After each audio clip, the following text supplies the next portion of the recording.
ನಾನು ಆ ಹುಡುಗನ್ನ ಹೊಡೆದು ಮಾಡಿ ಚಾಕಾಯಿ ಕಲಾಸ್ ಮಾಡ್ತೀನಿ, ಬಂದು ನಾನು ಸರಿ ಕೇಳ್ತೀನಿ, ಬಿಟ್ಬಿಡ್ಬೇಕಾ?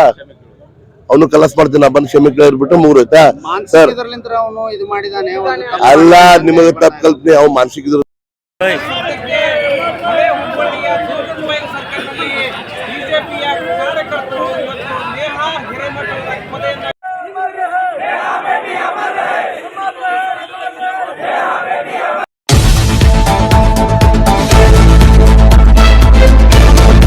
ಮೊನ್ನೆ ಅವನನ್ನ ಬರೋಬ್ಬರ 9 ಟೈಮ್ ಕ್ರೂರವಾಗಿ ಅವನ್ನ ನಮ್ಮ ನ್ಯಾಯಾಲಯ ಹಲ್ಲೆ ಮಾಡಿದ. ಅದು ಹಲ್ಲೆ ಮಾಡಿದ್ದು ನಮ್ಗೆಲ್ಲಾ ಮನಸ್ಸಿಗೆ ಬಾಳ ಹೋಗೈತಿ. ಒಂದು ಯುವತಿಗೆ ಓಡಾಡಿಸಿ ಬೆನ್ನತ್ತಿ ಚಾಕು ಹಾಕಿ ನಾವು ಅವ್ರು ಬೇಜಾರಾಗಿದೆ. ಅದಕ್ಕೆ ಎರಡನೇದು ಅವನನ್ನು ಹಿಡಿದಿದ್ದೇನು, ಇವರು ಹಿಡಿದಿಲ್ಲ. ಅವನು ತಾನಾಗ ಸಿಲಿಂಡರ್ ಆಗ್ಯಾರ. ಹೋಗಿ ಮುಂದ್ಗಡೆ ರಬ್ಬರ್ ಕಿಲೋಮೀಟರ್ ಪಡೆ ಸಿಲಿಂಡರ್ ಅವ್ನು ಹೊರಗಡೆ ಕುಡಿಸಿ ಸೇಫ್ ಆಗಿ ಬಿರಿಯಾನಿ ಕಟ್ಕೊಂಡು ಊಟ ಮಾಡ್ಕೊಂಡು ಆರಾಮಾಗಿ ಇಟ್ಟಿದ್ದಾರೆ. ಅದು ಬೇಡ ನಮಗೆ. ಅಂತವ್ರಿಗೆ ಸರ್ಕಾರ ಸಪೋರ್ಟ್ ಮಾಡ್ಬಿಡಿದ್ರು. ಸರ್ಕಾರ ಸಪೋರ್ಟ್ ಮಾಡಿ ಹೇಳಿದ್ರು ಸರ್ಕಾರ ದುಡ್ಡು ಕೊಡ್ಬೇಡ್ರಿ, ಹೊರಗಡೆ ತಂದು ಎನ್ಕೌಂಟರ್ ಮಾಡ್ರಿ ಅಂತ ಸ್ಟ್ರೈಕ್ ಮಾಡ್ತಾ ಇದ್ದೀವಿ. ಏನ್ ಶಿಕ್ಷೆ ಕೊಡ್ತಾರೆ? ಅವನಿಗೆ ಪಾಸ್ಟ ಕೊಡಿ ತಗೊಂತ ಪಾಸ್ಟ ಕೊಟ್ಟಿದ್ದಾನೆ. ಈಗ ತಗೊಂಡು ಈ ವೀಕಲ್ ತಗೊಂತ ಕೇಸನ್ನು ತಗೊಂಡು ಇಮಿಡಿಯೇಟ್ಲಿ ಸಾಕ್ಷಿ ತಗೊಂತ ಸಾಕ್ಷಿ ತಗೊಂಡು ಆಟೋಮೆಟಿಕ್ಲಿ ಅವನಿಗೆ ಅದು ಎನ್ಕೌಂಟರ್ ಮಾಡಿ. ಇದನ್ನ ಯಾವ್ದು ರೀತಿ ಹುಬ್ಬಳ್ಳಿ ಧಾರವಾಡ ಹಾಗೂ ಕರ್ನಾಟಕ ರಾಜ್ಯಾಂತದ ವಕೀಲರು ಯಾರು ಇದನ್ನು ಕೇಸ್ ತಗೋಬೇಡ್ರಿ ಅಂತ ನಾವು ಈ ಪ್ರತಿಭಟನೆ ಮೂಲಕ ಹೇಳ್ತಾ ಇದ್ದೀವಿ. ಯಾಕಂದ್ರೆ ಇವತ್ತು ನಮ್ಮ ಮನೆ ಮಗಳು ಅಷ್ಟೇ, ಅವಳು ನಮ್ಮ ಮನೆ ಮಗಳೇ, ನಾಳೆ ನಮ್ಮ ಹೆಣ್ಣು ಮಕ್ಕಳು ಇದಾವೆ, ಇನ್ನೋರ್ದು ಹೆಣ್ಣು ಮಕ್ಕಳು, ನಾಳೆ ಹೆಣ್ಣು ಮಕ್ಕಳು ರಕ್ಷಣೆ ಇಲ್ಲಾರ್ದ ರಾಜ್ಯದಲ್ಲಿ ಇಂಥ ಸರ್ಕಾರ ಬರುತ್ತೆ. ಫಸ್ಟ್ ನಾವೆಲ್ಲರೂ ಕೂಡ ಹಿಂದೂಗಳಾಗಿ ಒಂದಾಗಿ ಇಂಥ ಸರ್ಕಾರ ಕಿತ್ತೊಗಿಬೇಕು. ಕಿತ್ತೊಗೆದು ಮೂಲ ಒಳ್ಳೆ ನಾವು ಹಿಂದೂಗಳ ರಕ್ಷಣೆ ಮಾಡಬೇಕು. ನಮ್ಮ ಯೋಗಿ ಆದಿತ್ಯನಾಥ್ ಅಂತ ಸಿಎಂ ತಂದುಕೊಂಡಿರ್ಬೇಕು. ನಾವಿಲ್ಲಿ ಇಮಿಡಿಯೇಟ್ಲಿ ಶಿಕ್ಷೆ ಯಾರು ಇಂತ ಅಹಿತಕರ ಘಟನೆ ಮಾಡ್ತಾರಲ್ಲ ಅಂತ ಮನೆಗಳನ್ನ ಧ್ವಂಸ ಮಾಡಿ ಅಲ್ಲಿಂದ ಬರುವಂತ ಅಮೌಂಟ್ ಅನ್ನ ಇಂತ ನ್ಯಾಯ ಅಂತ ಕುಟುಂಬಕ್ಕೆ ಸಲ್ಲಿಸಬೇಕು. ಯಾಕಂದ್ರೆ ಅದು ಮಾಡಿದಾಗ ಇದಾಗತ್ತೆ.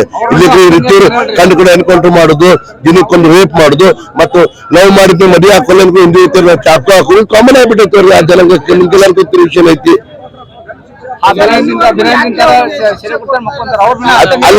ಅಲ್ಲರಿ ಇಲ್ಲಿವರೆಗೆ ಯಾಕೆ ಶಿಕ್ಷೆ ಕೊಡ್ತಾ ಇಲ್ಲ ಅಂದ್ರೆ, ಸರ್ಕಾರಕ್ಕೆ ಶಿಕ್ಷೆ ಕೊಟ್ರೆ ಅವ್ರಿಗೆ ಮುಸ್ಲಿಂದವರು ವಿರೋಧಿ ಮಾಡ್ತಾರ. ಕಣಗೂ ಶಿಕ್ಷೆ ಕೊಡ್ತಾ ಇಲ್ಲ. ಅವ್ರು ತಿಳ್ಕೋಬೇಕು, ಈ ಮುಸ್ಲಿಮರಿಗೂ ತಿಳ್ಕೋಬೇಕು, ಹಿಂದೂಗಳು ತಿಳ್ಕೋಬೇಕು ಅಂದ್ರೆ ಅವ್ರು ಒಳ್ಳೆ ಸರ್ಕಾರ ನಡೆಸ್ತಾರೆ. ಅವ್ರು ಎನ್ಕೌಂಟರ್ ಮಾಡ್ಬೇಕು. ಅದ್ ಮಾಡ್ತಾ ಇಲ್ಲ ಅವ್ರು. ಇದೆಲ್ಲ ಮತ್ತೆ ನಿಮ್ಗೆ ಗೊತ್ತಾಗ್ತಿದ್ಲ. ಆಕ್ಚುಲಿ ಲವ್ ಇತ್ತ ಅವ್ರದ್ದು ತೋರಿಸ್ತೀರಾ, ಲವ್ ಇತ್ತು ಇಲ್ಲ ಲವ್ ಇತ್ತು, ಮತ್ತೆ ಇಬ್ಬರು ಚಲೋ ಇತ್ತು. ಕೆಲವು ಮಂದಿ ದೇಹ Syed justice for true love ಅಂತ. ಇದು ಅಲ್ಲೇ ಅಲ್ಲ. ಅವ್ರು ಸತ್ತಿದವರು ಅವ್ರ ತಂದೆ ತಾಯಿಗೆ ಅಪಮಾನ ಮಾಡಕ್ ವಿಡಿಯೋಗಳು ಆಗ್ತಾ ಇದಾರೆ. ಅವೆಲ್ಲ ತಪ್ಪಲ್ಲ. ಮತ್ ಆಗಿದ್ದಿನ ಇದನ್ನೆಲ್ಲ ಮಾಡ್ತಾ ಇರೋರು ಯಾರು? ಕಾಂಗ್ರೆಸ್ದವರೆಲ್ಲ ಮಾಡ್ತಾ ಇರೋದು ನೋಡಿ. ನೀನ್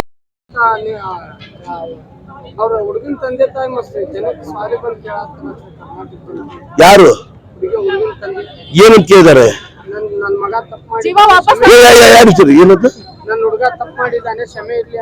ಹೌದಾ? ನಾನು ಆ ಹುಡುಗನ್ನ ಹೊಡೆದು ಮಾಡಿ ಚಾಕಾಯಿ ಕಲಾಸ್ ಮಾಡ್ತೀನಿ, ಬಂದು ನಾನು ಸರಿ ಕೇಳ್ತೀನಿ, ಬಿಟ್ಬಿಡ್ಬೇಕಾ? ಅವನು ಕಲಾಸ್ ಮಾಡ್ತೀನಿ, ಬಂದು ಕ್ಷಮೆ ಕೇಳಿಬಿಟ್ಟು ಮುಗಿದೋಯ್ತಾ ಸರ್?